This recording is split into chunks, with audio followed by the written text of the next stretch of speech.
పెద్దమ్మా ఏంటిది? అక్కడ పెద్దనాన్న మాట్లాడడం లేదు, ఇక్కడ నువ్వు మాట్లాడడం లేదు. ఏమైంది మీకు? మాట్లాడుకో. సరే నేను బయలుదేరతా. పోయిన వారం వస్తానని రాలేదే? ఇంతేనా? నేనేదో అనుకుని భయపడ్డాను.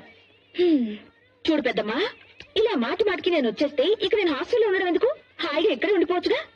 అయ్యో వద్దు తల్లి, నువ్వు నీ అన్నలు మీ పెదనాన్న కలిస్తే అంత్యాక్షరం మొదలవుతుంది, నీ చదువు అడిగిపోతుంది. నువ్వు హాస్టల్లో ఉంటేనే మంచిది. అర్థమైంది కదా? పెద్దమ్మా ఇలా ఏమిటే? 2 తెల్ల వెంట్రుకలు దయచేసుకోవచ్చుగా. వెళ్ళి స్నానం చేసిరా, టిఫిన్ పెడతాను. 2 రోజులు దీపావళి, పనులన్నీ అలాగే ఉన్నాయి. అవును, బాలునే ఎక్కడ? స్టేషన్కి వెళ్ళాడు. ఇవాళ మీ అమ్మ నాన్న వస్తున్నారు, తెలుసుగా. వావ్, నమస్కారం పెద్దనాన్న గారు. ఆ కవితను ఏం చేశావు? హ్యాపీగా నమస్కారం. రాము,